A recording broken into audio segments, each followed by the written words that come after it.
We are heading out? All right.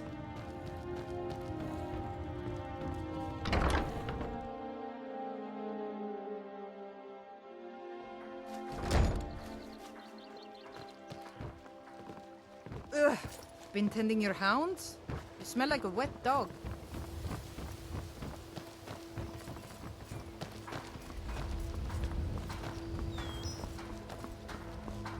Yuck, Take a look.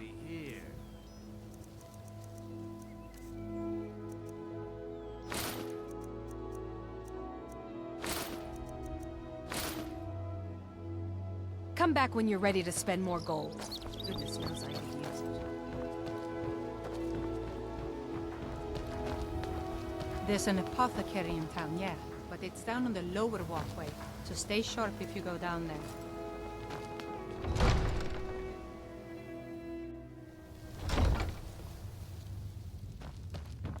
Oh, come to gloat, have we?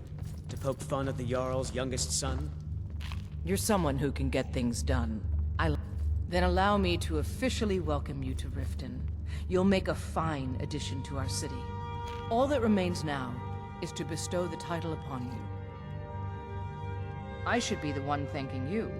You've solved more problems in the short time you've been here than anyone in my court has their entire careers. You've been a beacon of hope in these dark times for my people, and I will never forget it. Therefore, by my authority as Jarl, I pronounce you Thane of Riften, and award you all the benefits befitting your station. Congratulations. Good journey to you. Uh-huh. This would be a nice place to rule from. It has character and warmth, just like me.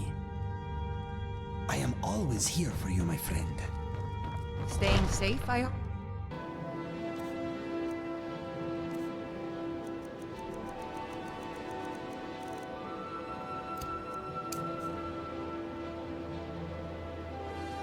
I'm here for you. How can I help? Let's go.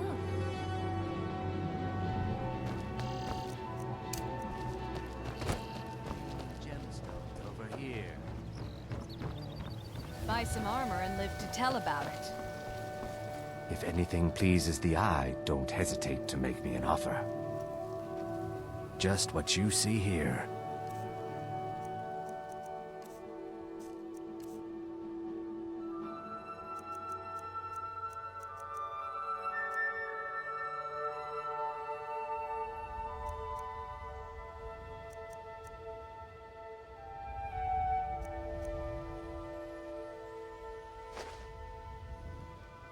Safe travels, Landstrider. Someone just tried to pick my pocket. I pretended not to notice and stole their coin purse instead. Amateurs. Looking to stay alive? All right. Take a chance. All right. Buying and selling fine jewelry here.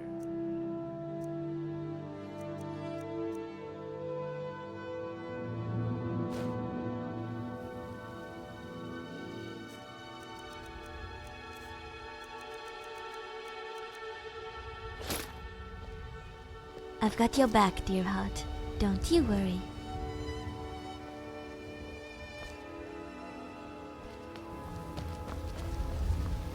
Got to thinking. Maybe I'm the Dragonborn. I just don't know it yet. Working at the Riften fishery is tough, but it puts some coin in your pocket.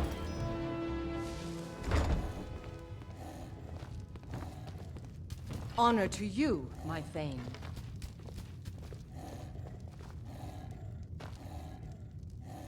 Long Yes? life to you, Thane. Is everything all right? Oh, you charmer, you. Sounds good.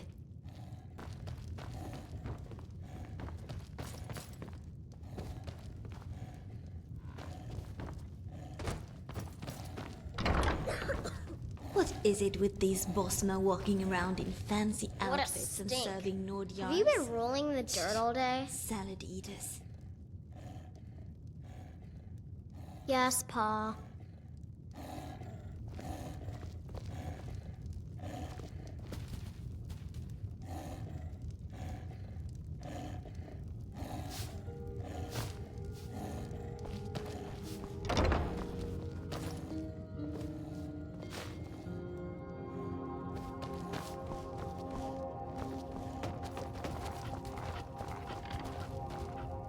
Honor to you, my Thane.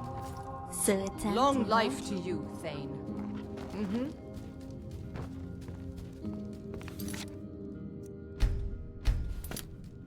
It's so nice and warm in here. Shall we stay a while?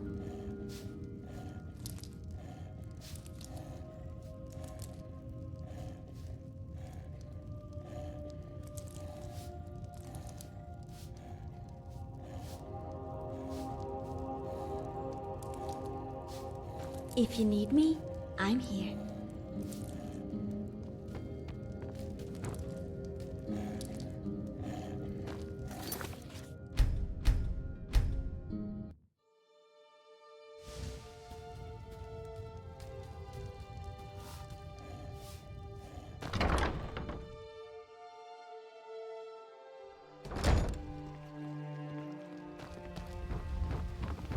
The Thieves Guild used to run this city.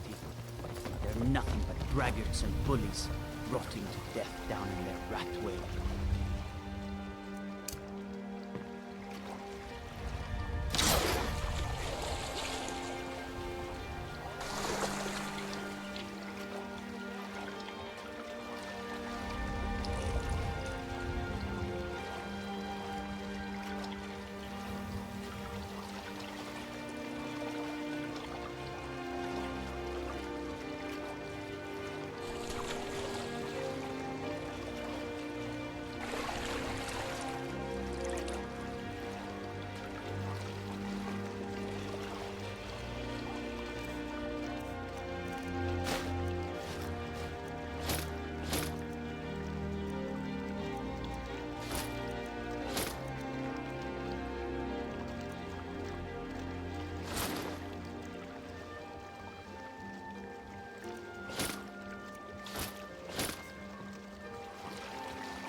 I don't want to see you treating any of these books poorly.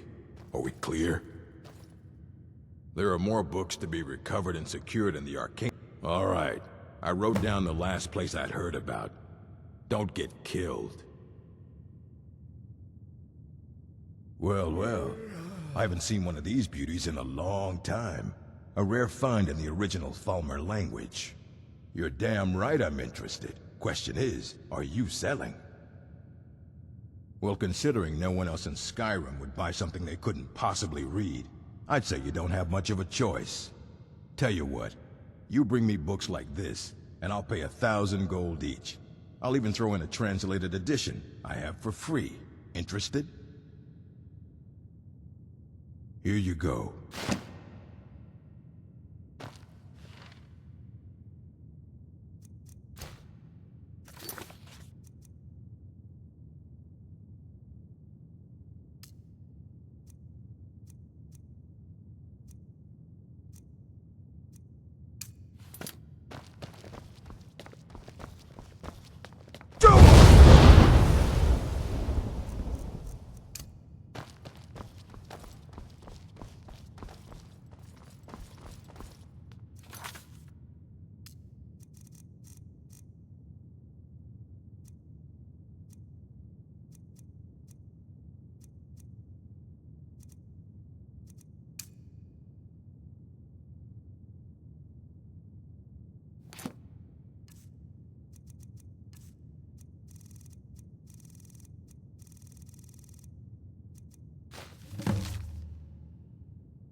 What you learn? It's no secret that the college's reputation in Skyrim is tainted.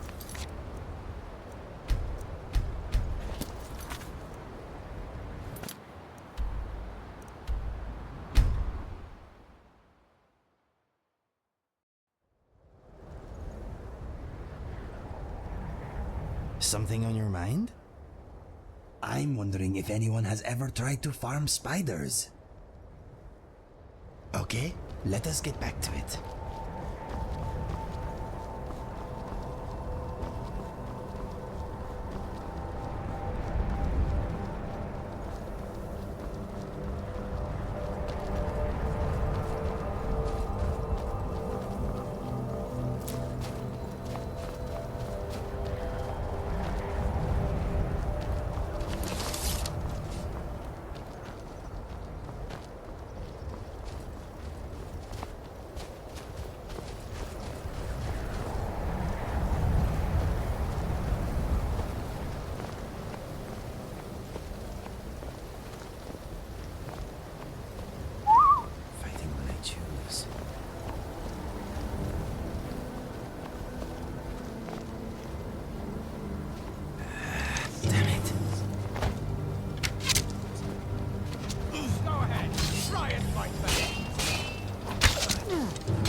course. Maybe.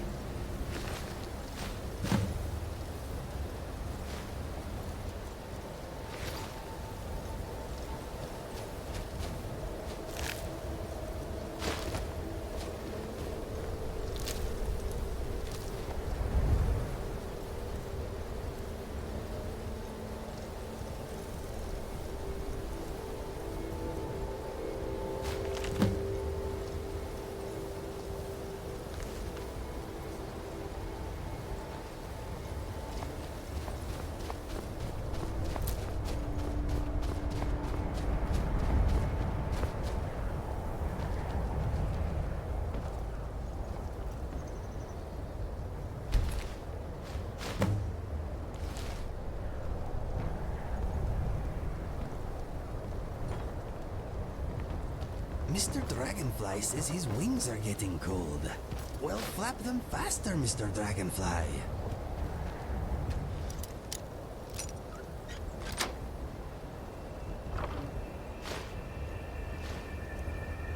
Excellent work.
Yes, my friend. Let me think. Okay, here we go. My friend is similar to me. We both enjoy a song. I will try to improvise some words. Sweet rolls are tasty, they never last long. You know I will follow you anywhere. I will maim your boredom and kill your despair. My friend brings me joy and peace of mind. He is fierce and brave and wonderfully kind. My armor is light, I do declare. It does not chafe or impair. Traveling with a friend is never a chore. Times with my friend are times I adore. The snow is nice, but what is it for? This song makes no sense, and yet there is more. Snow is falling from the sky. I will never be that graceful no matter how hard I try. We enjoy hitting spiders in the brain. Spiders may be fun, but they are not tame. We have some regrets, it is true, but it is the future that matters when I'm with you. Thank you very much for setting me free. I may have to cut this short, I really need to pee. We are both champions, tough and brave. If you fight us, you are digging your own grave. I wonder why the snow wants to cover everything. Where does the snow go when it is spring? There is more snow in the air than words between my ears. This song must soon end, please hold back your tears. Singing is fun, I really must say. A shame that words sometimes go away.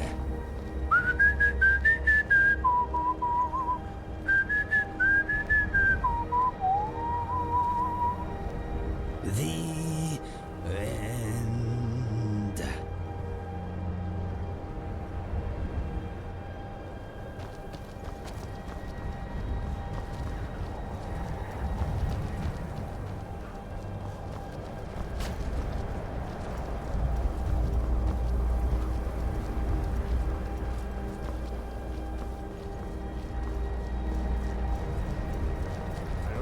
Frost farm outside the city. It's honest work, if a bit dull.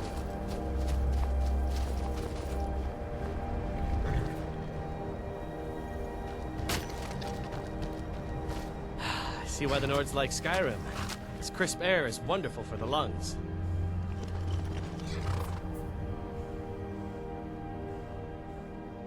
Of course.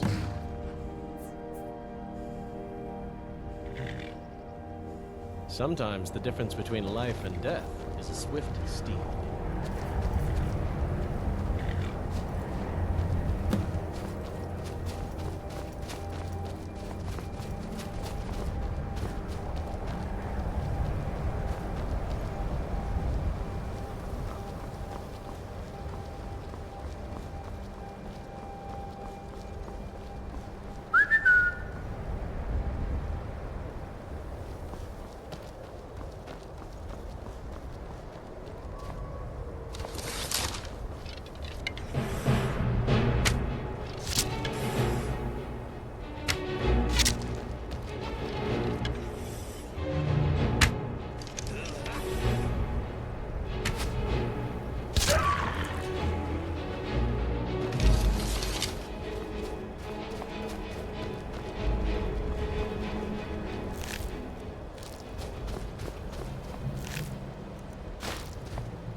I welcome you, friend. How may I serve you? That is the truth.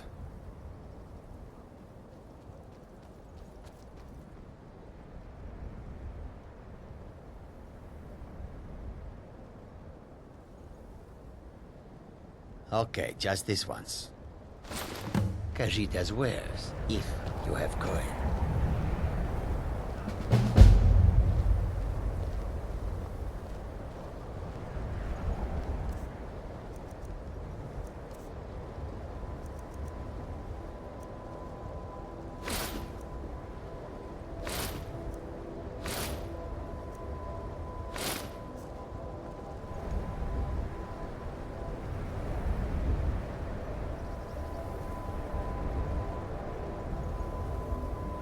I am here for you. I'm thinking, what are you thinking? Back to business.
telling you, I heard it.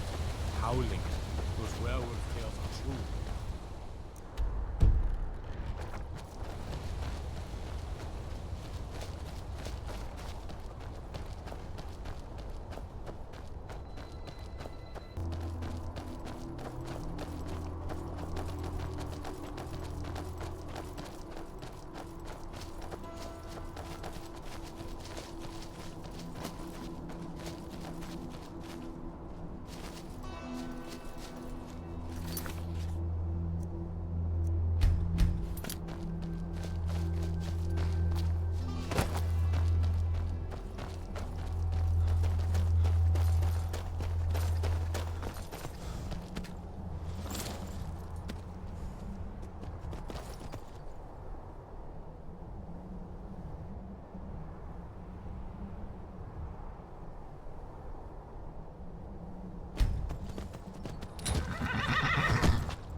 I'm sorry. I'm going to have to hurt you. They did not stand a chance. Did you know that absorbing dragon souls ages the skin? I heard that somewhere.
Godlike Whitemane is in a better place now.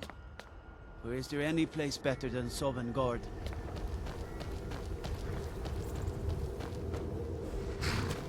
Talk to Gaiman if you want a horse. Or Katla if you're looking for work. I can't help you. Something on your mind? I'm thinking it is a beautiful day. Okay, let us get back to it. You probably want someone else. I'm just the stable boy.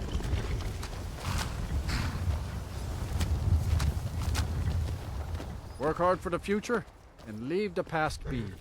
That's my motto. That's what I'm here for. What are you offering? Good enough for me. It's the one with the saddle. If you're heading up to Solitude, stop to check out the view on your way.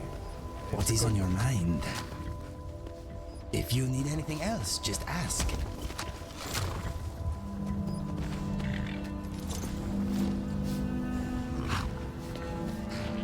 What can I do for you?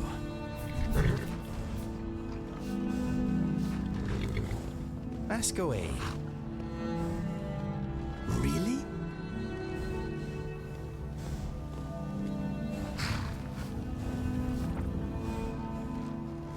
Thank you, my friend. I will try not to break him.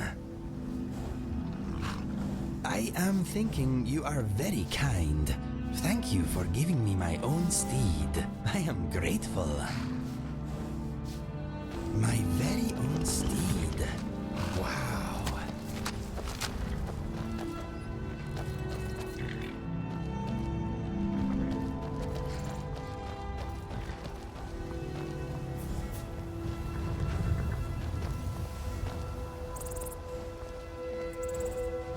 I am here for you. I am always here for you, my friend. If there's trouble, come get me. Okay, come and get me when it is time to go. I need to ask you to stop. That shouting is making people nervous. Good. Glad we straightened that out.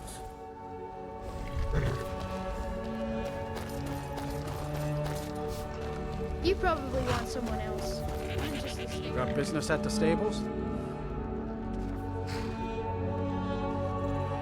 Of course.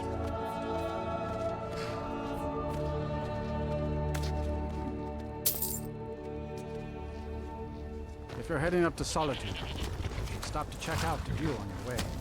It's a good one.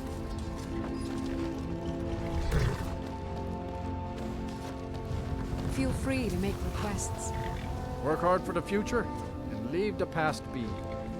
Of course.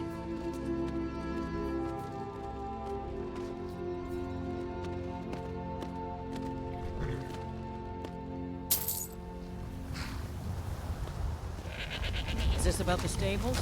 My husband Gaiman handles the business.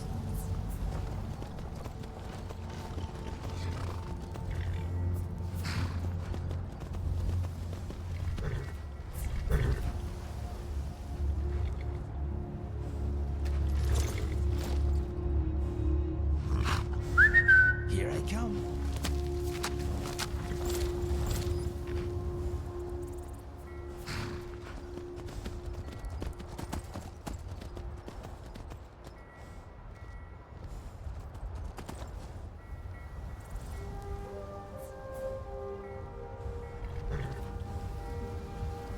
I think I will call my new steed Rusher. He smells quite fast. Stay out of trouble, Elf.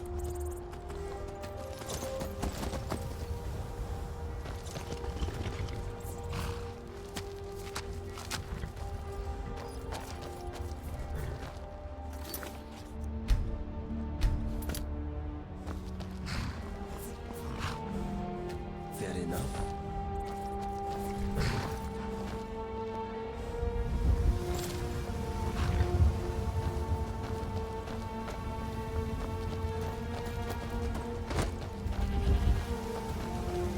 Feel free to make requests. Work hard for the future and leave the past be. That's my motto.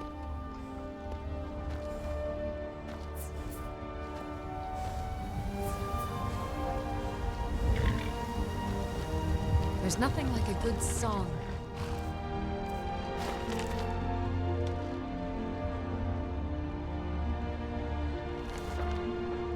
Lift the spirit in troubled times.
Whoa there, steed.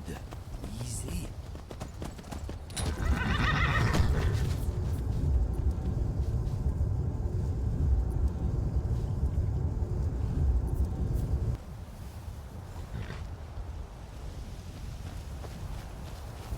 The sky is inspiring.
The rest of today is out there beyond the mist. Let us go get it.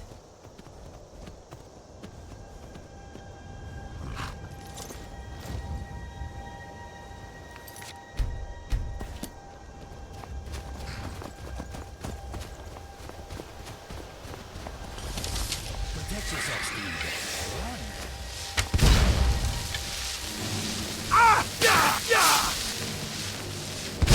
Try to stay calm.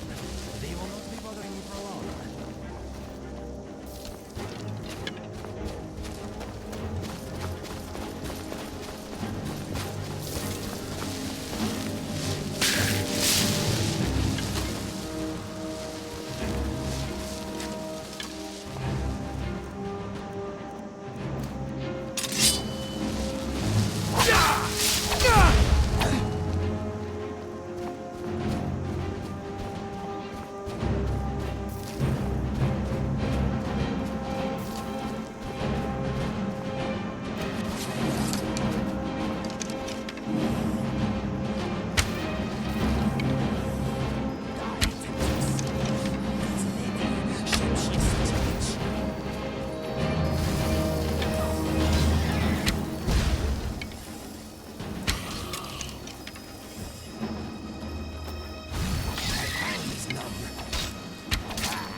Whatever you say.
Excuse me, my friend.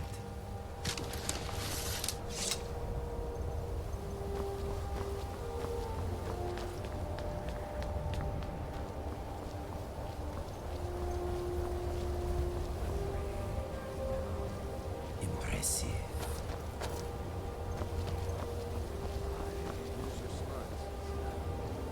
Like I'm supposed to figure out which cost to win.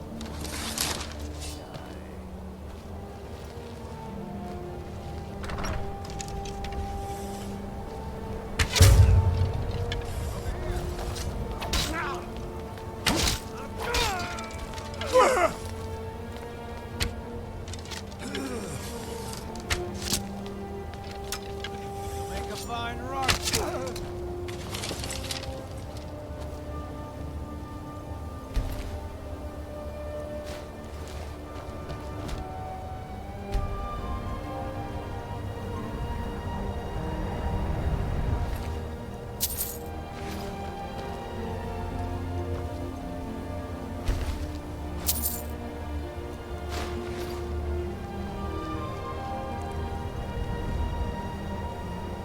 Something troubling you?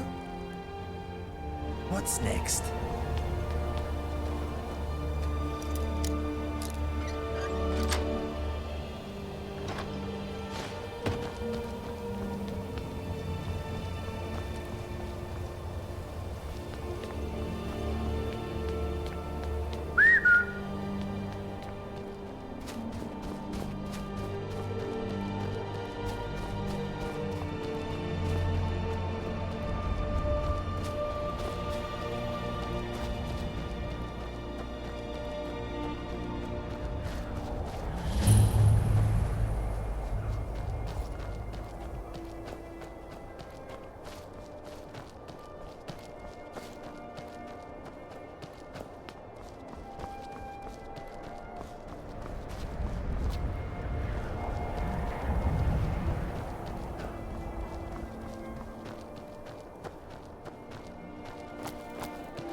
You want to talk?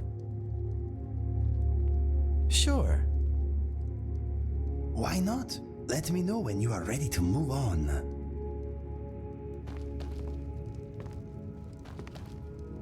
What is it with these Bosma walking around in Papa, fancy you're back. outfits and serving Hey, Nord I got yards? you something. Hope you like it. Marimal said I could visit the temple whenever I wanted. Really? Where are we going? Bye, Papa. Mr. Brynjolf gave me an apple, Papa. He seems nice. But it's not even dark yet. You're the best. Thanks.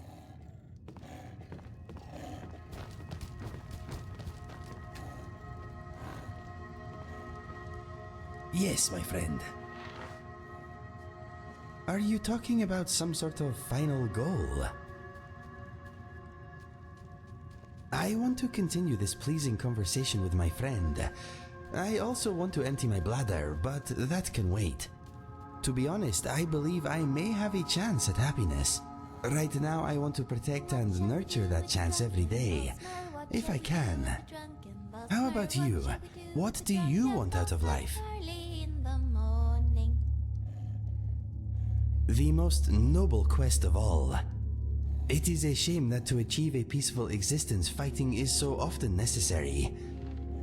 It may take time, but I have a feeling you will get what you want. Anyway, being a part of your present is pretty fantastic. I hope there is a little room for me in your future as well. Our friendship has made my world a brighter place. I have just thought of something. You know what would be really nice? It is just an image that came into my mind. You may think it is silly. I see two elderly battle-scarred companions visiting each other. Their families are there, all laughing and talking. It is raining, but the old friends choose to sit outside under a canopy and talk of times gone by. They have lived colorful and worthwhile lives. As the rain pours down, releasing lovely green smells from the land these two spent their lives protecting, they drink to each other and smile. Shall we stay a while? Soon, their families will call them indoors, and they will go happily enough. But for now, they are as they have always been. The best of friends, side by side, enjoying each other's company. I think that would be a future worth fighting for. Yes, that makes two of us. Let us get back to the here and now. Is there something else you wanted to talk about? That is quite a lengthy tale. Are you sure you want to hear it? It happened not long after I got my scars. I stopped off in Windhelm on my way to Riften. I arrived weary, bloody, and fragrant. All I wanted was a hot meal and a room for the night, but it was not to be. As soon as I entered the city, I felt the weight of distrustful eyes upon me. I was too tired to care. I made my way to Candlehearth Hall and tried to purchase a room. I was told in no uncertain terms that I was not welcome and that I should seek shelter elsewhere. While I was explaining that I had gold and would cause no trouble, I noticed three brawny men watching me with interest. I turned from the innkeep and faced the men. "You fellows see something strange?" I asked. "No, friend," replied the nearest. "We see a man who needs a bed and a bath, but we fear you won't find them here. If you have coin, maybe we can help you." I am not surprised she was wary. Maybe it was because I am Khajiit, but perhaps it was just my bloody face and weaponry she distrusted. Anyway, I told the men I would happily part with a few coins for a room. They said they were brothers, and for 15 septims, I would be a guest in their home that night. They told me that their mother would be happy to set another place at their table. I did not have many options, so I agreed. Easy for you to say that now, but I was exhausted, and my judgment was asleep. The men took me to a deserted alleyway and motioned for me to stop. The youngest brother turned to me and said, "Before we continue, we must have your word that you will keep what we are about to show you to yourself." "No problem," I replied. He nodded, then felt along the stone wall, paused, then knocked 4 times. There was a grinding noise, and a large section slid back to reveal a torchlit passageway. "Who are you people?" I asked as we entered the gap in the wall. "Do not be alarmed," said the eldest brother. "Hot food and a warm bed are waiting up ahead." We pressed on, and the entrance closed behind us. I was thinking I am tired and hungry, and if these fellows were going to rob me, they would have done it already. We soon came to a heavy wooden door. The youngest brother stepped forward and again knocked 4 times. I heard a key turn on the other side. A grunt, the door opened, and I was face to face with the oldest woman I have ever seen. "We have a guest, dear mother," said the eldest brother. "Well, come in then. Table set, go wash your hands. You weren't followed, were you?" No, he replied, pushing past her. "Come in, friend. You're safe, and soon you'll be fed." I stepped inside. I was in a huge stone room full of all manner of useless junk and trinkets. There were no windows and it was very dim, but I could make out a row of beds against the far wall near a large open fire. The old woman looked up at me. "Got money?" She held out a gnarled hand. "Of course," I said, handing it over. "Thank you for letting me rest here. What is your name?" "Everyone just calls me Mother," she said. "You can do the same if you like. Makes no difference to me." She motioned for me to sit at a long table where the other men were already eating greedily. I sat and tucked in. There was soup and roast beef and vegetables, and I ate until I thought I was going to rupture. When we were done, I was taken to a corner sectioned off by hanging furs. Inside, there was a steaming bath. I sank into it, felt my poor muscles relax, and shut my eyes. I drifted off. It is a big container you fill with water and soak in. In certain less smelly parts of Tamriel, they are very popular. I had some very strange dreams. I saw the brothers caper and dance and fly about the room. I saw Fergus in a pool of blood staring up at me, mouthing the words, "Run, Inigo, run!" I saw a vast glass cage with a rough and scored ceiling. I saw many things I have now forgotten. When I awoke, the room was spinning and bleary. I heard the deep, muffled voices. Then I saw what was next to me, and my heart froze. No, not a spider. An interesting but less squishy creature. What I saw was the king of dragonflies, the largest dragonfly imaginable. He was in a massive jar to my left, and he was spinning about in a frenzy. That is when I realized I was in a jar of my own. I tried to call out for help, but no words came. I looked down at my hands and saw that they were missing. I now seemed to have pincers. I leapt to my feet in horror and bounced off the inside of the jar.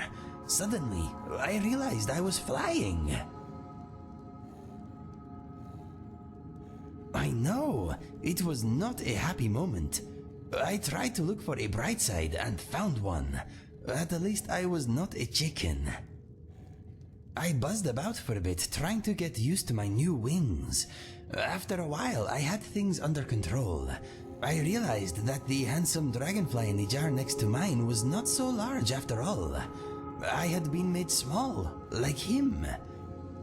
I also saw that we were not alone. A number of other jars were in a row to my left, each holding an insect. There were butterflies and glow bugs and moths too. My vision was blurred by the jar, but I could still make out 4 enormous figures at the far end of the now seemingly cavernous room. One of them pointed in my direction and laughed. The sound was booming and very scary. The individual approached, and I saw it was Mother. I heard a noise from my right, looked over, and saw that my dragonfly neighbor had fallen down dead with fright. Indeed, my sadness was soon overwhelmed by fear, I am sorry to say. I was trapped, and I had no idea what this witch wanted with me. Mother came right up to my jar and tapped an enormous grubby finger against the glass. Her toothless grin filled my view. She then picked up the dragonfly's jar, shook it, scowled, and slammed it back down. She grabbed another jar, this time from my left, removed the lid and plucked out the moth inside. It feebly flapped between her fingers. She held it up to my jar, then forced the poor creature into her mouth. I heard the body crunch between her gums. That is when I heard a voice inside my head. It was well spoken and calm. It was the voice of a scholar giving a lesson to a dim child. It said, "Pay attention. Go still, and she will not eat you. Mother swallowed the moth and picked up my jar again. I let myself go limp and lay motionless. I seemed to be missing my eyelids, so I was forced to watch as she first uncapped my jar, then reached inside. Her gigantic hand paused before it reached me, then withdrew. "Stay still," said the voice in my head. It was hard, but I managed. Mother held my jar up and studied me. She shook me, then studied me again. "Passed out," she said with a voice like an avalanche. "Scared him senseless." She put my jar down and turned away. "You'll have to get me more. I need to eat tonight." Another huge figure came into view. It was the eldest brother. "Mother," he said, "why do you have to frighten them so?" "Because they taste better squirming and fearful. You know that." Her son sighed, woke his brothers, and left.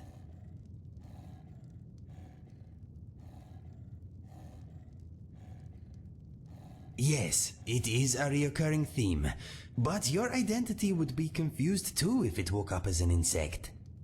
Mother turned and made for her bed. That is when I heard the dragonfly yell in my head. "Your jar! Hit the wall of your jar!" Mother had placed me on the shelf with the base of my jar hanging over the edge. I leapt towards the glass, flapping my wings as fast as I could. I bounced back, then hit it again and again. My jar toppled off the shelf and smashed on the stone floor. "Yes," cried the dragonfly. "Lay still. She's coming back." So there I lay, surrounded by shattered glass, as Mother approached us a second time. I thought she was going to step on me, but instead she cursed and knelt down. I heard her joints creak. "I'll have to get you a new jar, or I could just eat you now. Not tasty, but tempting." I wanted to flap my wings. I wanted to fly and hide, but I did not. She picked me up. Her grimy face filled my view. She smiled and licked her lips.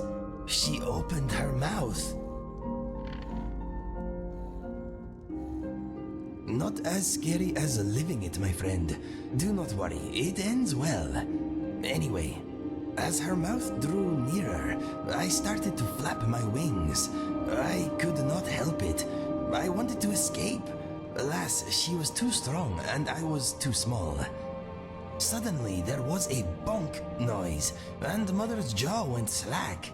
Her muddy eyes rolled back, and she collapsed. I struggled out from under her hand and saw the dragonfly's jar rolling to a stop near a chair leg. "You knocked her out," I yelled in my mind. "Yes," he replied. I managed to tip my jar onto her head. "Thank you," I said. "What is your name?" He said, "I cannot remember.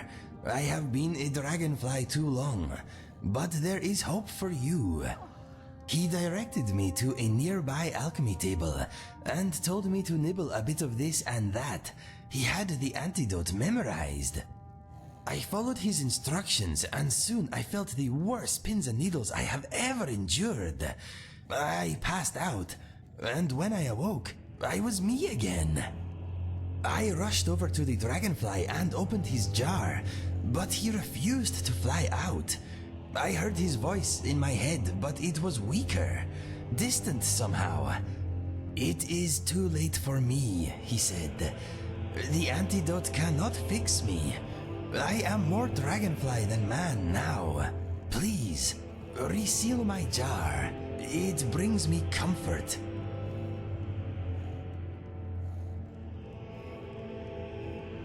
His fall to the floor was interrupted by the witch's head. Mine was not. Also, his jar is far sturdier than any other I have seen. I have often wondered if it is enchanted.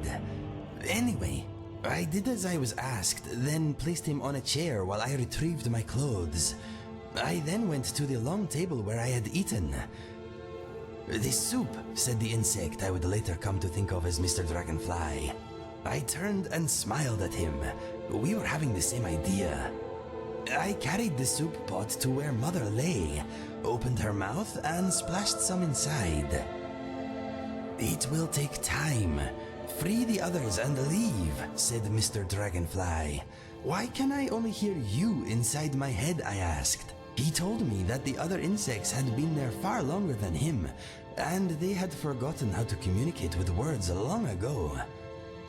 I listened closely to a nearby butterfly. I could hear a faint weeping inside my head, nothing more. Not just bugs, other animals too. Usually I do not hear very much that is understandable, but sometimes I get lucky. Mr. Dragonfly is the most eloquent by far. Anyway, I opened all the jars, then turned to leave, and saw a fat moth with grey wings lumbering out of a pile of dirty clothes where Mother had been. I scooped her up, sealed her in a jar, then hid her at the back of an ingredients cupboard. I could hear her hissing at me in my mind. I turned to Mr. Dragonfly. "Do you want to come with me?" I asked. "Yes, please," he replied. "Let us go." I grabbed his jar, unlocked the door, and opened it. I found myself face to face with the brothers. Oh no, indeed. Luckily, I had surprise on my side. I drew my sword and ran at them. They were so surprised to see me, it took a moment for them to realize I was going for the exit, not them. They shrank back as I rushed past, and soon I had reached the hidden door that led out to the city. I pulled a rusty wall chain, and the opening appeared. But before I could get outside, the eldest brother jumped on my back and tore open my scars. I shook him off, making sure not to drop Mr. Dragonfly, then stumbled out into Windhelm. I lost my footing and went to the ground.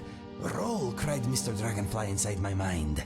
I did, and a mace came down, smashing a flagstone next to my head. The brothers had followed me outside. They each had a weapon, and it was clear they wanted me dead. I had been through a lot, and my body was still recovering from all the transforming it had been doing. I felt slow and weak. I regained my feet and brandished my sword at them. "Back," I yelled. "I will let you live if you walk away." "Mother wouldn't turn you back," said the middle brother. "What did you do to her?" "I cured her of her ugliness and put her somewhere safe," I replied. Townsfolk stopped to see what was happening. We were attracting a crowd. I turned to the onlookers and said, "These men held me against my will. Call the guard." My words were met with stony avidity. Then someone threw a bottle at me. The eldest brother shouted, "This filthy Khajiit broke into our home. He was looking for skooma money, no doubt." The crowd was getting nasty, and as another bottle smashed near my feet, I saw two guards at the back of the group turn and walk away. "Run," said Mr. Dragonfly inside my head. He did not have to tell me twice. Yes, it is like an ugly, icy cage, where the downtrodden and oppressed must bump shoulders with the apathetic and small-minded. The youngest brother took a swipe at me with his sword. I leapt back, overturned the cart of cabbages, and fled. I sped past the graveyard into the marketplace and glanced behind me. I had lost most of the crowd, but the brothers were still on my tail. I rushed through the main gate, out onto the bridge. I was exhausted, but while my legs had been running, Mr. Dragonfly's mind had come up with a plan. As the brothers stepped out of the gate, panting and furious, I walked out onto the ledge to the left before the first stone arch. I sheathed my sword and held out Mr. Dragonfly's jar. "Do you know who this is?" I shouted. "I don't care, all those bugs look the same to me," replied the middle brother. "Stay there, you coward. You're a dead man." I waited until all three brothers stood near me at the edge. Do you love your mother? I asked. Yes, sniffed the youngest. Tell us where she is and we'll kill you quickly, said the eldest. Here, I replied. Then I threw Mr. Dragonfly off the bridge. Yes, I am very proud of him. I think he may have used up the last of his courage in that moment, though. The brothers all yelled, "No!" and threw themselves over the edge, trying in vain to catch the jar. If I had carried out the plan 30 feet along the wall, they may have survived, but the icy water they landed in was very shallow. There was quite a mess. For a second, I was worried about Mr. Dragonfly, but then I spotted his jar bobbing in the bloody water. I made my way down to the river and retrieved him. He thanked me, and I asked him again if he wouldn't rather be released. "No," he said. "I will stay in my jar and in your company if that is okay. I have already forgotten my past life, and even the meanings of these words I am saying are beginning to fade." I told him he could stay with me for as long as he wished, then asked what I should call him. "Mother scratched my initials on the lid of my jar," he said. "I no longer know what they mean." "They seem to say Mr. D," I replied. "Do you mind if I call you Mr. Dragonfly?" He said that was fine. He then said that I would no doubt lose the ability to hear him soon, but so far that has not been the case. Ever since my transformation, I have been able to randomly pick up his thoughts. I can also sometimes understand horses, fleas, and dogs too. Their thoughts are alien and often do not contain words as we know them, but I can usually decipher the overall gist. Mr. Dragonfly's fear about losing his words has also not come to pass. I think our little conversations are good for his mind. Anyway, that is how Mr. Dragonfly and I met. It was a long story. I hope I did not bore you. I am glad you enjoyed it. Telling it was easier than living it, my friend.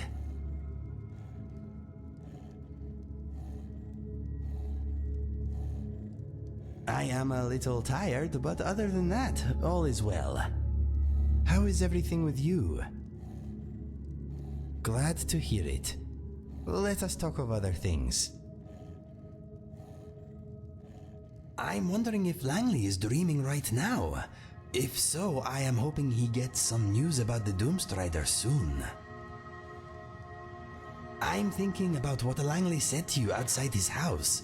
Your brain is not stupid, my friend. It just does not like being pushed about. I was remembering our battle with Alduin at the throat of the world. I admit, I wondered if we were going to survive at the time. Thank the gods for Dragonrend, and our skill, of course. Mr. Dragonfly is wondering how he fits into this Doomstrider business. I think he has an overinflated sense of self-importance. Goodbye for now.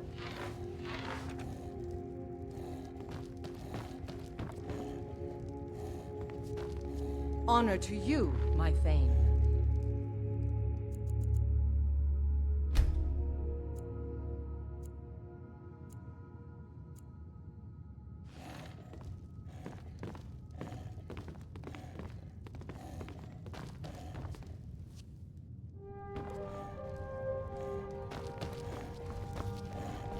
Marimal said I could visit the temple whenever I wanted.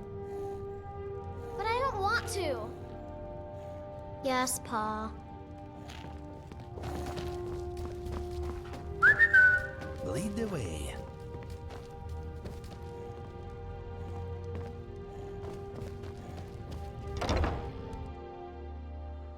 Working at the Riften Fishery is tough, but it puts some coin in my pocket.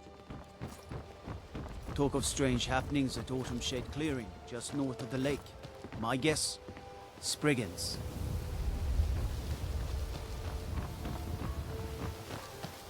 My food is the best in all of Skyrim. Always as fresh as the day it was collected.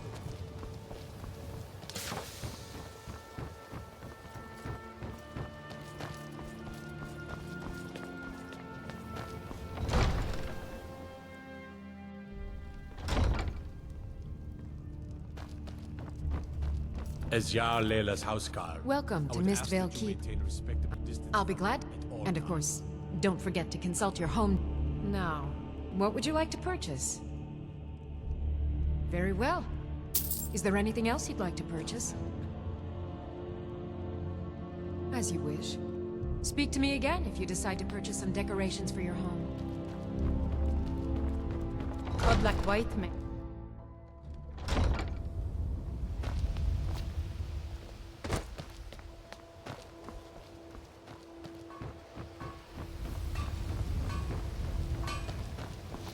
You see those warriors from Hammerfell? They've got curved swords.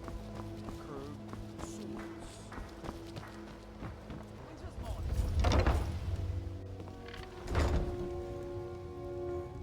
What do you need, my thing?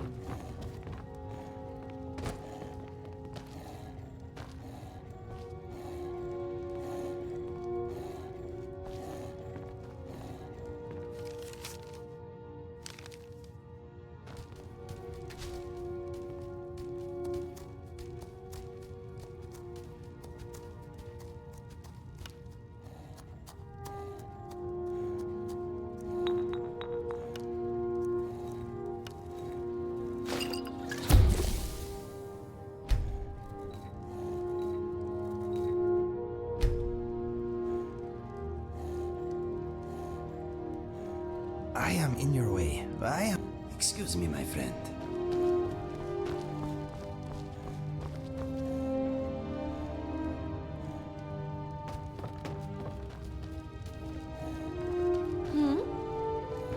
Honored.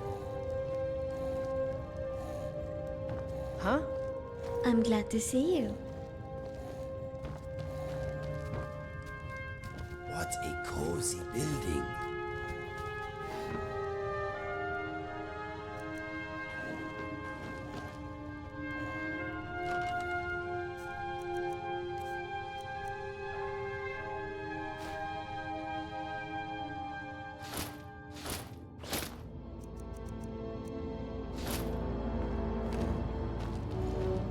Someone just tried...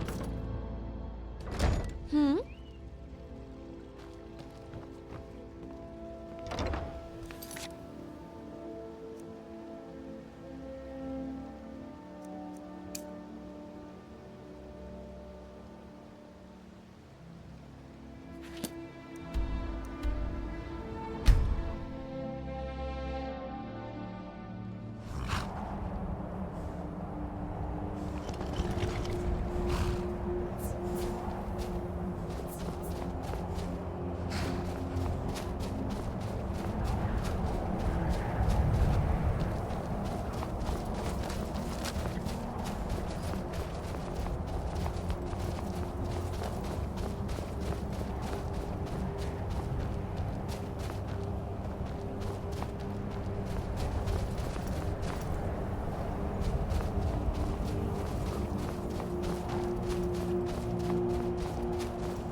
Yuck, something smells.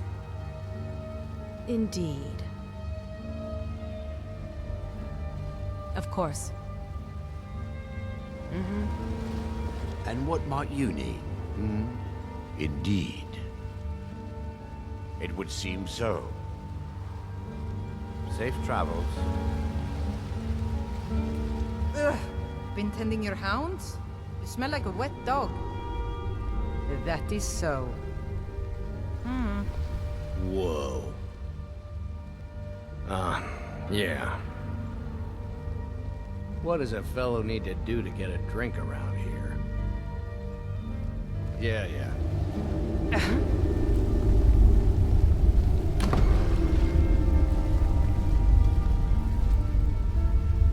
Need something?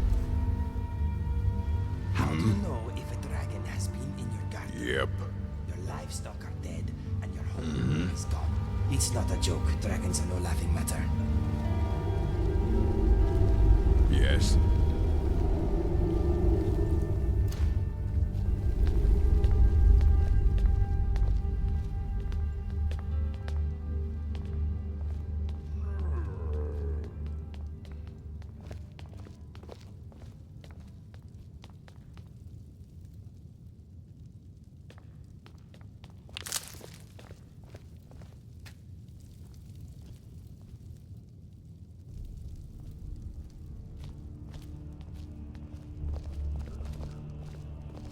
Yes? Of course.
What now?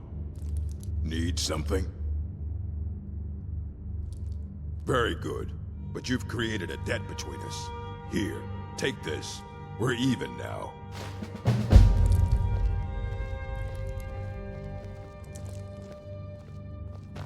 Be careful.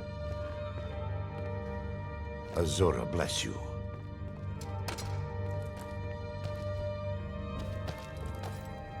Azora bless you.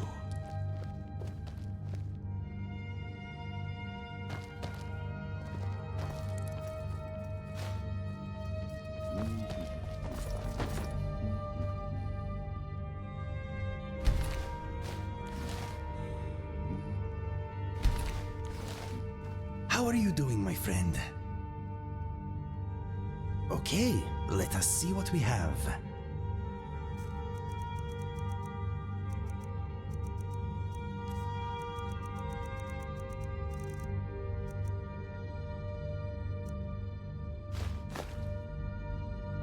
What's next?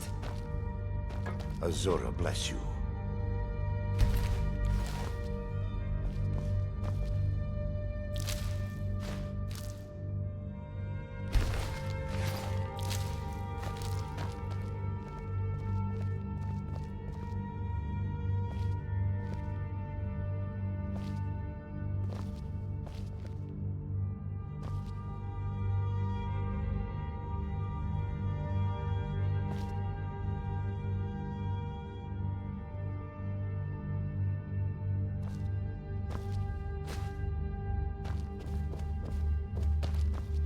Azora bless you.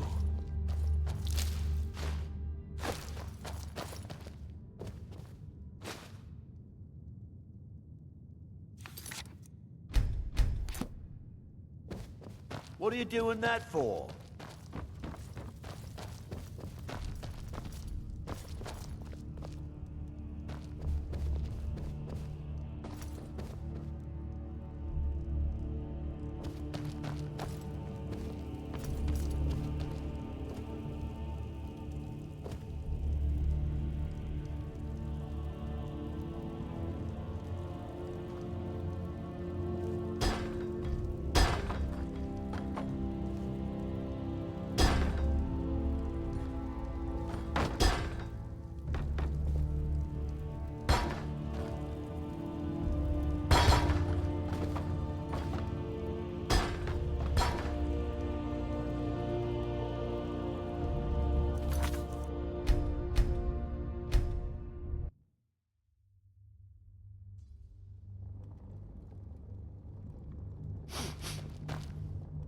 Be careful.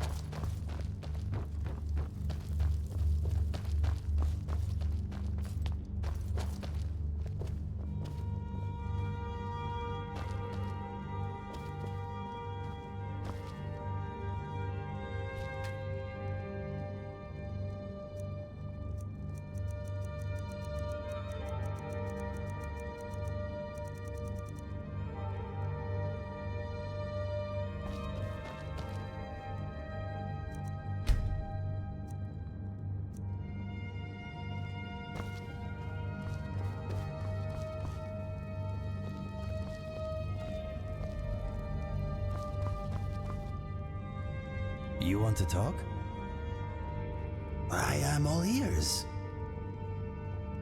Okay, I hope it was not something I said. Of course, moving up. If you want to get to know me better, we can always sit in an inn and have a chat. I like your voice almost as much as mine. Fire away. Yes, thank you. I will try to be a good guest.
could use a bit more art on these walls, I think.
Yes, my friend.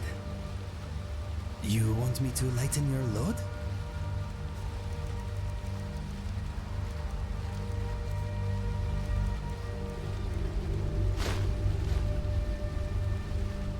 Okay, let us get back to it.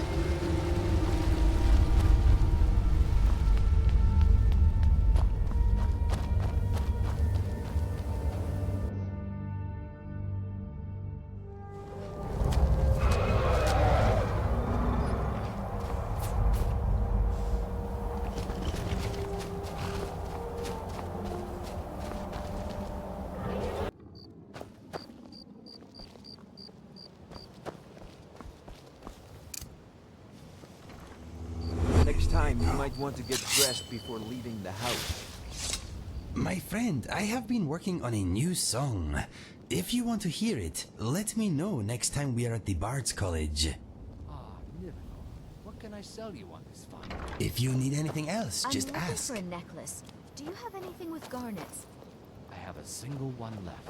Quite expensive, but also quite elegant. Posh.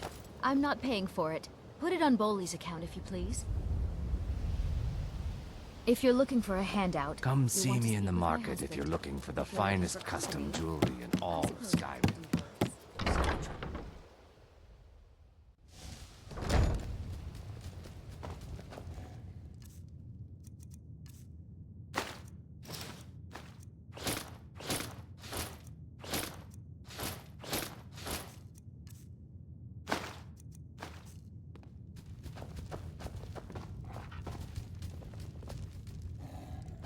Yes, my friend.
is a ding. I am in your way. I am sorry.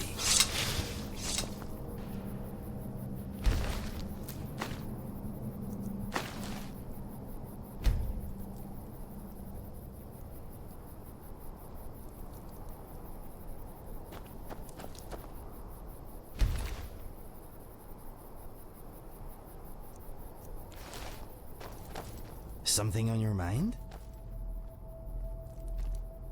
Anything new? Okay, let us see what we have.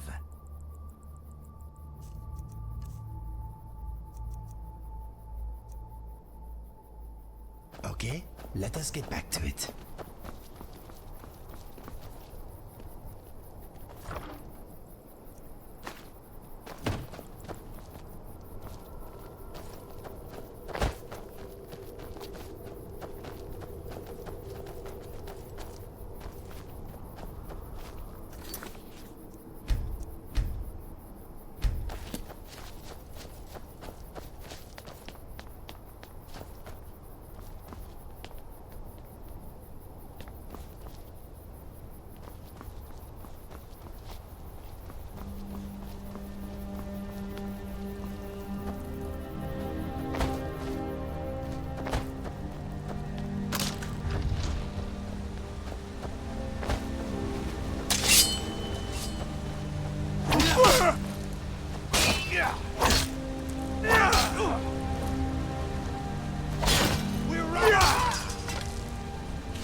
Chance to flee. Take it. Give up while you still can.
You want to talk? Sounds like a plan.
I hope my faithful steed wants to go where I want to go.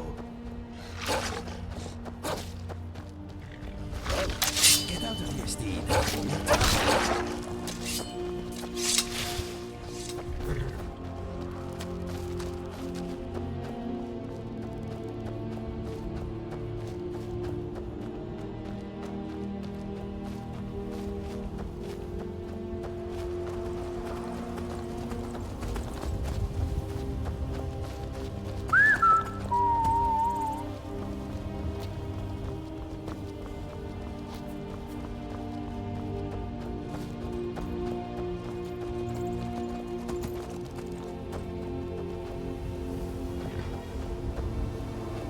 What is on your mind? Okay, fair enough.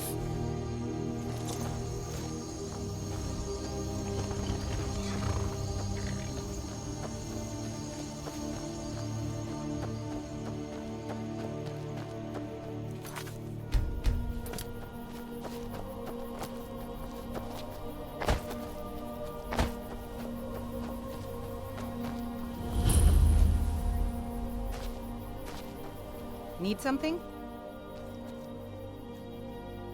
I understand.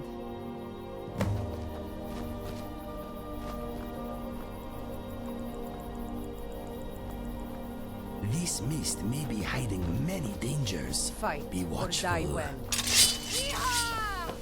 You're mine! Nearly enough. Face me! You'll pay for that!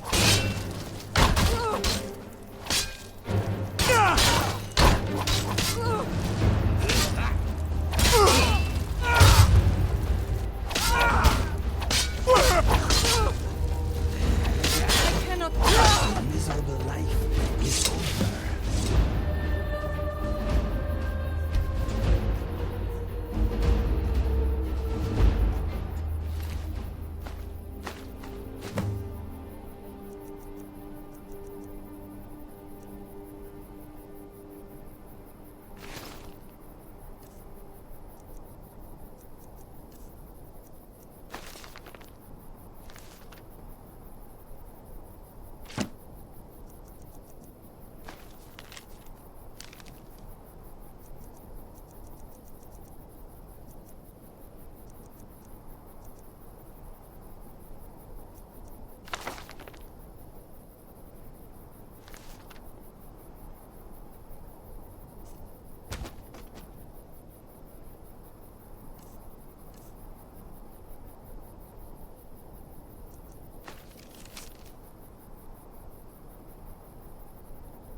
Something on your mind?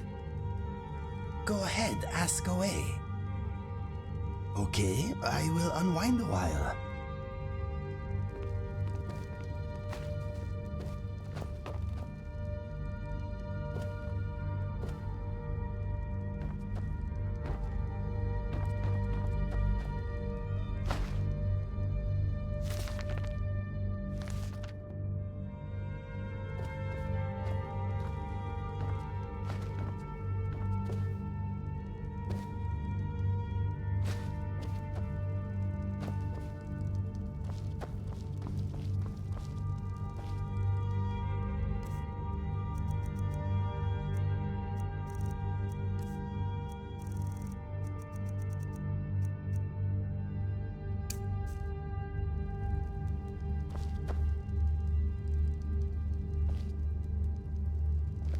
Welcome home. If someone's bothering you, point me at them, and I'll teach them to disrespect you. With me. Go on, I'll follow.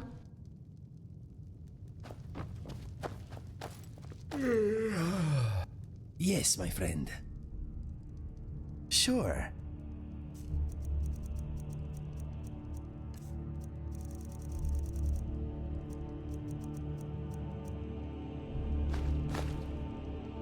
You are still busy? Remember to get me when you are done. Is everything all right? Okay.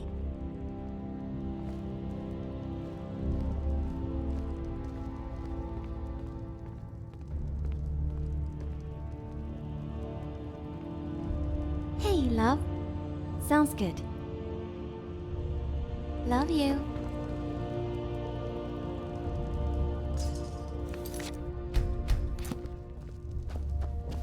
At your service.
Papa, you're back. Let's play a game. Aww. What a stink. Have you been rolling the dirt all day? Wow, thanks, Papa.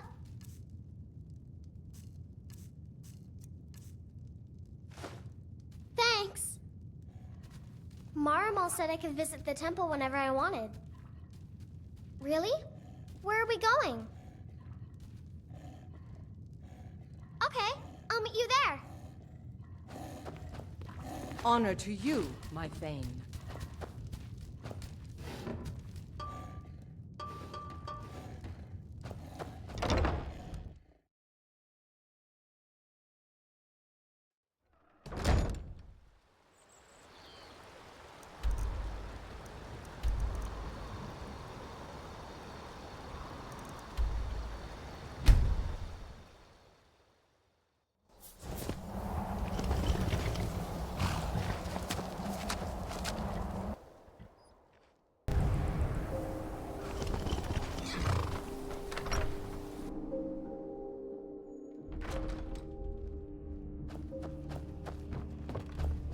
Yes, my friend.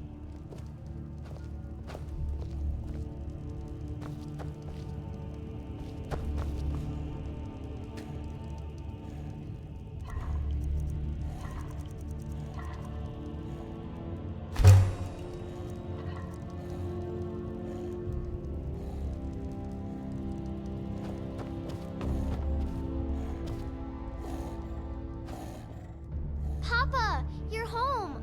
Wanna play a game? Aww.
Silly.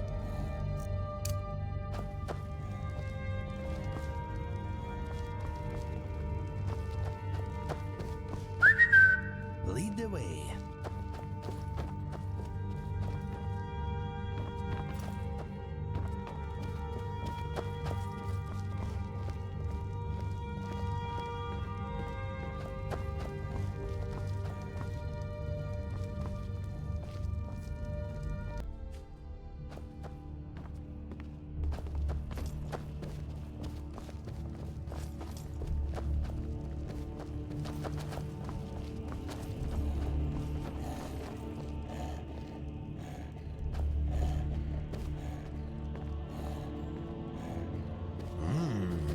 Yum. Sweet rolls are irresistible.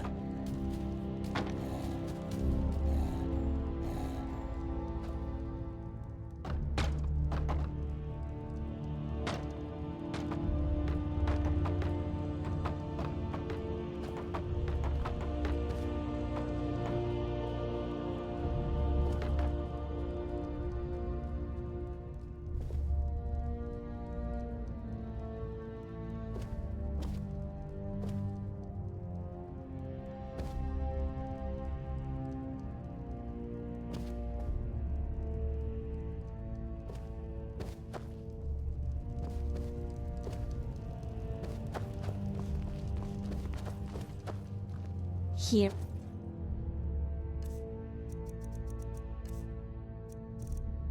Am.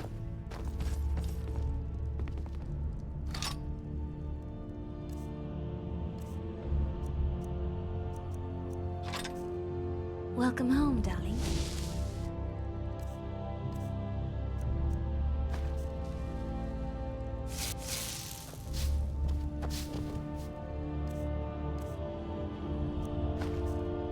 I'm glad to see you.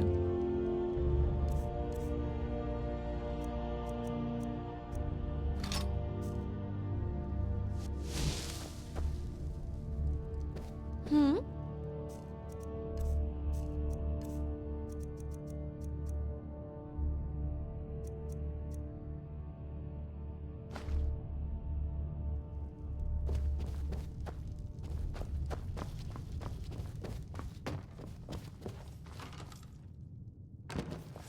Is this where you plan your adventures?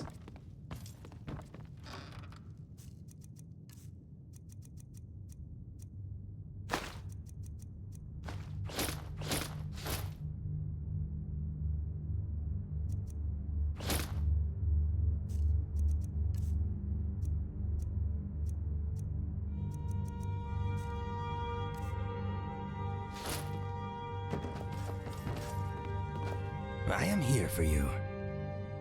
I will miss you. What is on your mind? Look at all those lockpicks. I am jealous.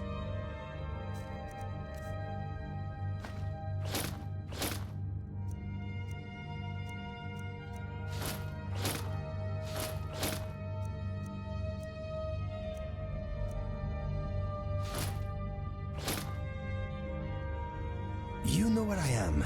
Do not forget about me, please.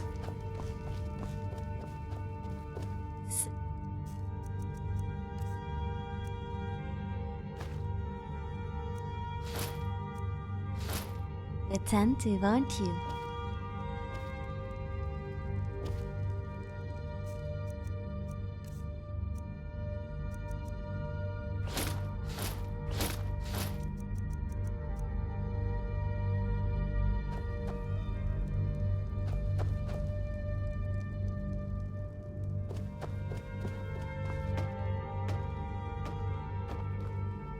Here I am.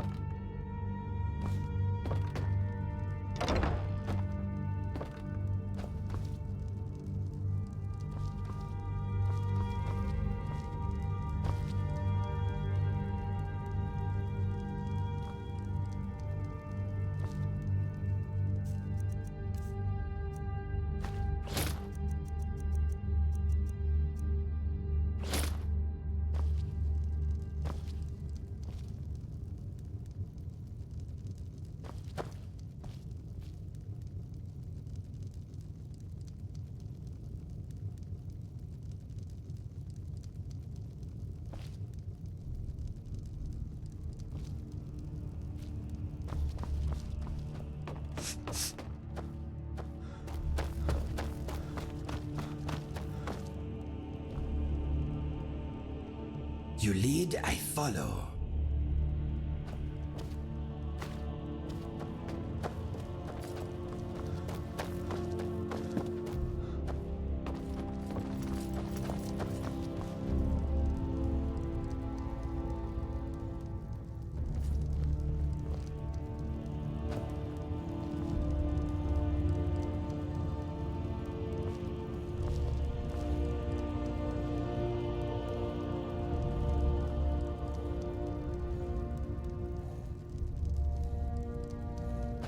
What is on your mind? Ask away. Why not? Let me know when you are ready to move on.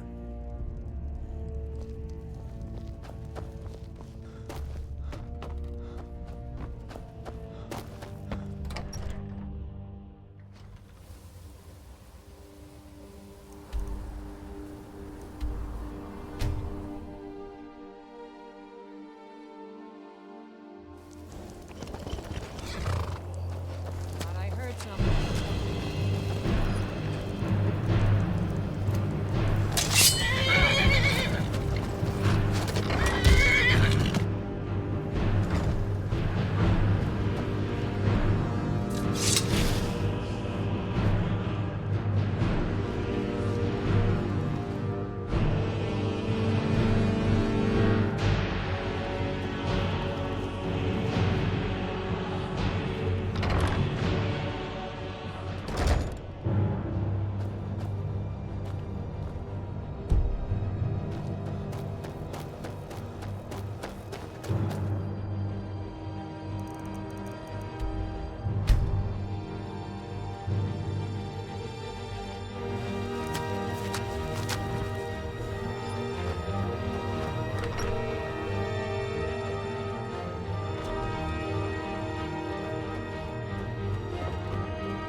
Yes, my friend.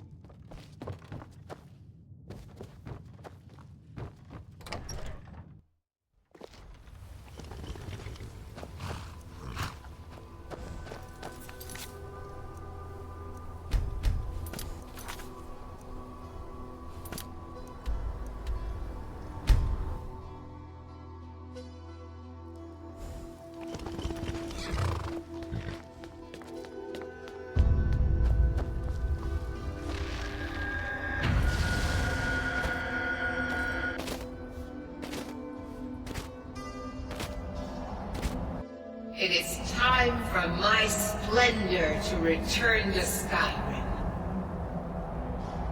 But the token of my truth lies buried in the ruins of my once great temple, now tainted by a profane darkness skittering within.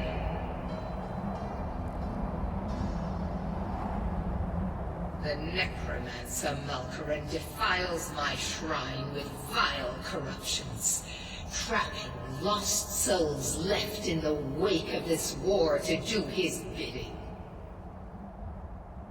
Worse still, he uses the power stored within my own token to fuel his foul deeds. I have brought you here, mortal, to be my champion. You will enter my temple, retrieve my artifact, and destroy the Defiler.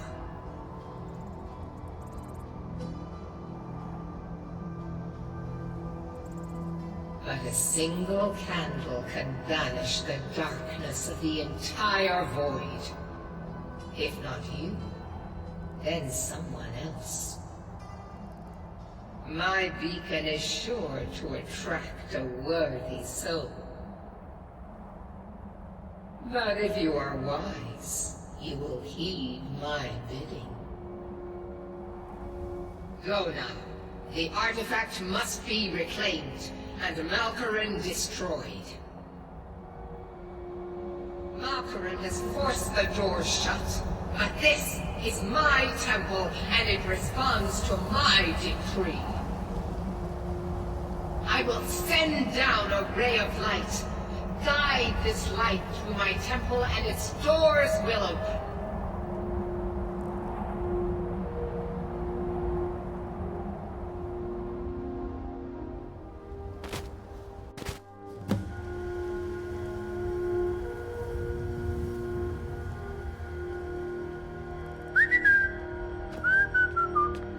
You want to talk? I'm thinking it is a beautiful day. Okay. I am always here for you, my friend.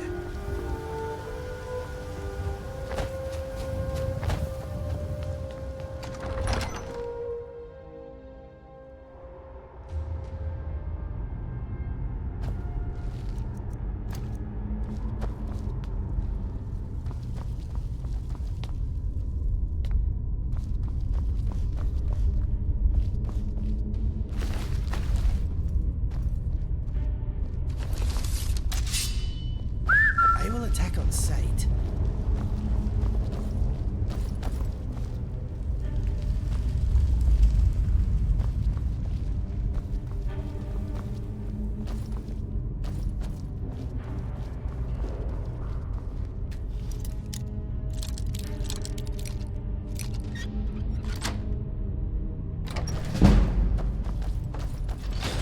I hope Meridia's reward is worth it. We are doing her quite a service.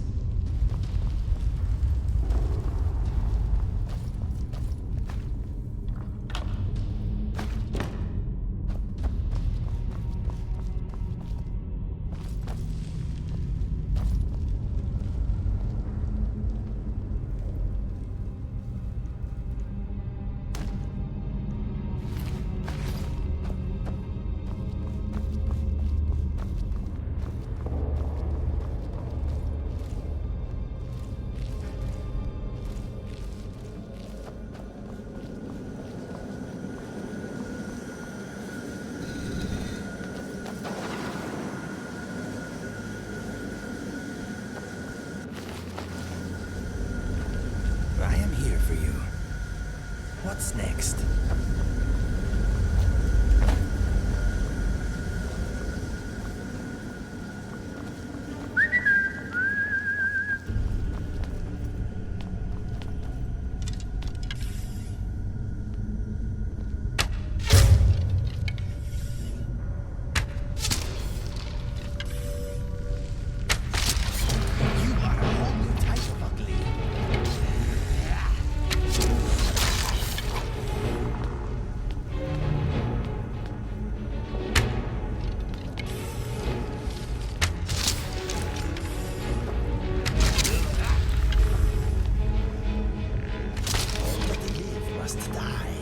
Some sooner than others.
Mr. Dragonfly hopes his jar does not get smashed down here. Something troubling you? Okay, let us see what we have.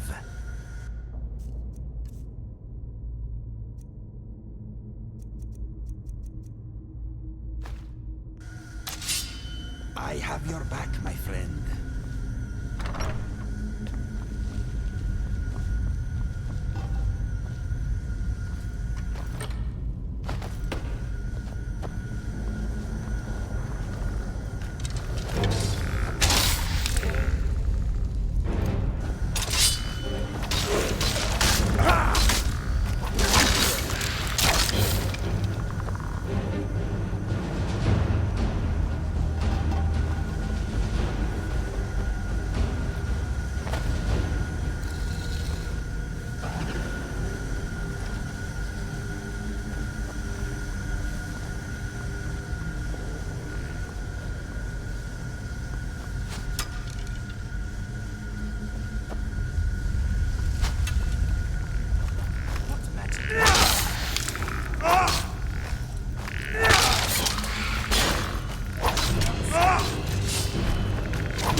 Say thank you for the beauty they behold.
wealthy.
Was obliteration.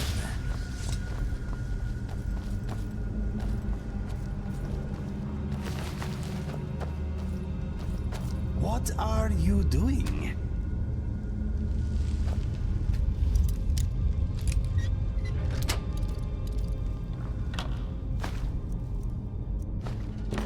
Impressive.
You have something to say? I'm wondering how you are doing. You look injured. Okay? I will be here. Lead the way.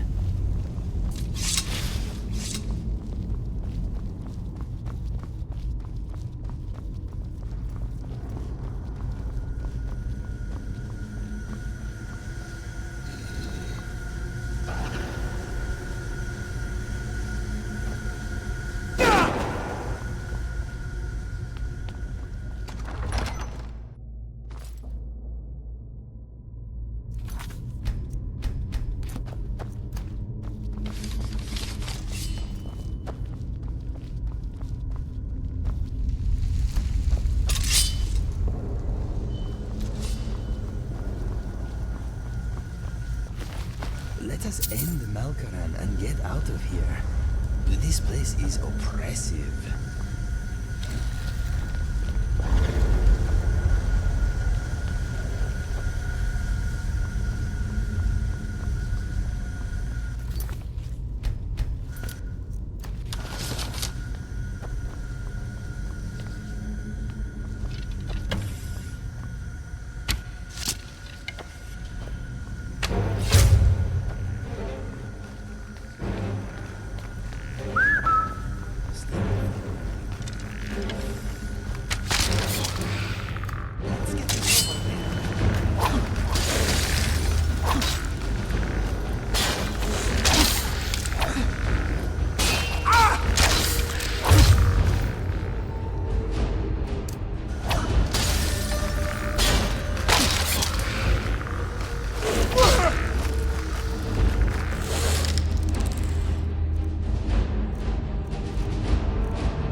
It is done. The Defiler is defeated.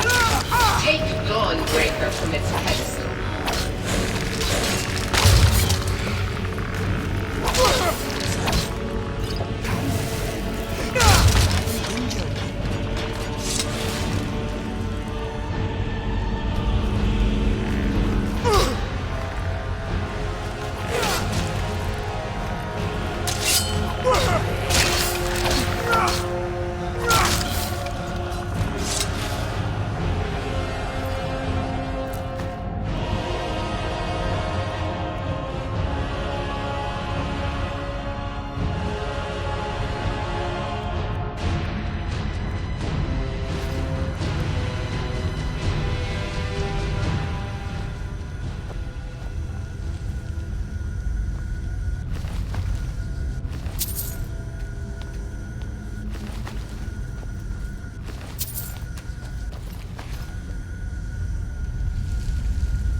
I am here for you. Okay then.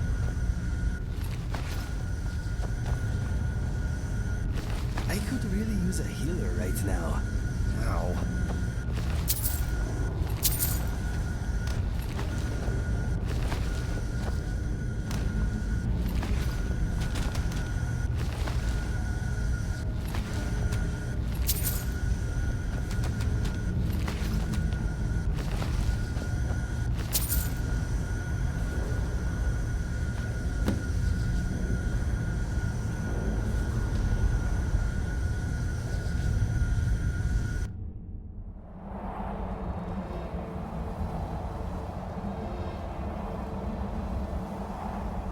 Malkaran is vanquished, Skyrim's dead shall remain at rest.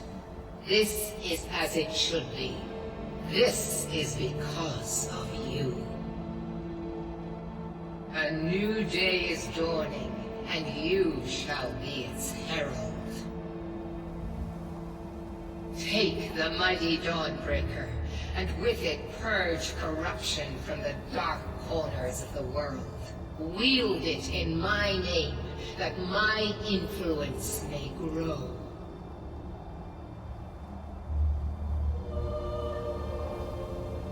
It matters not. The plant cares nothing for the rays that bring it the warmth of the sun. As you carry Dawnbreaker, so will my light touch the world.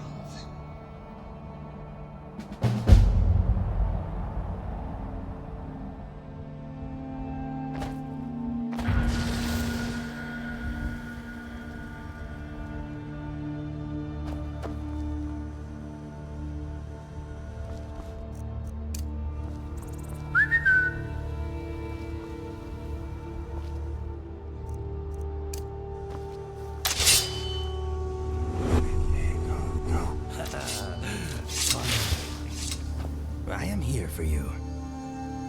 I'm thinking the stars are very beautiful. I am wondering how many thoughts I will think before I die. Quite a few, I reckon. If you need anything else, just ask.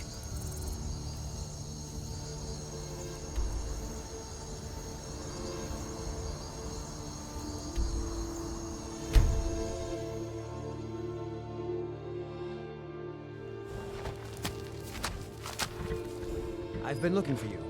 Got something I'm supposed to deliver. Your hands only. Let's see here. Looks like that's it. Got to go.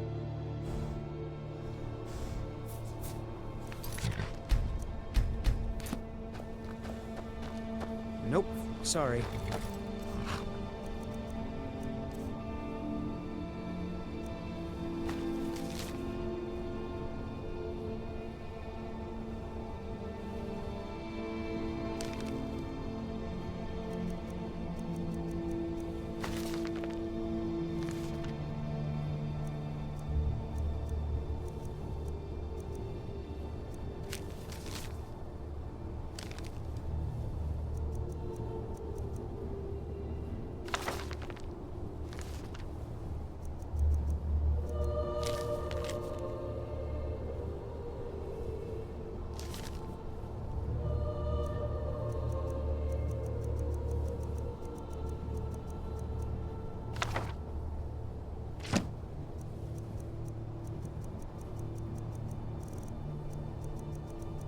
Nothing.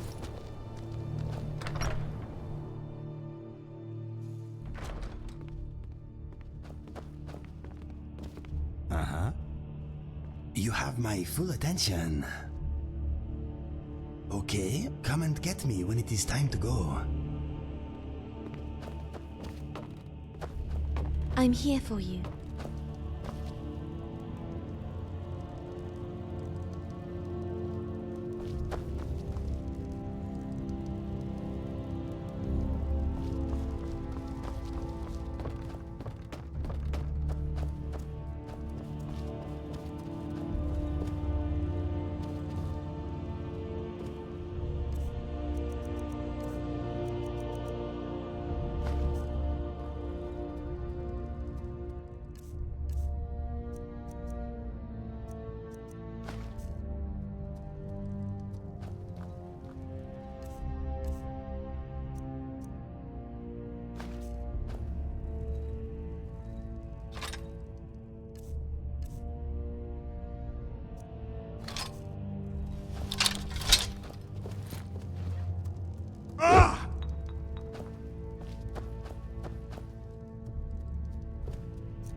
Hmm?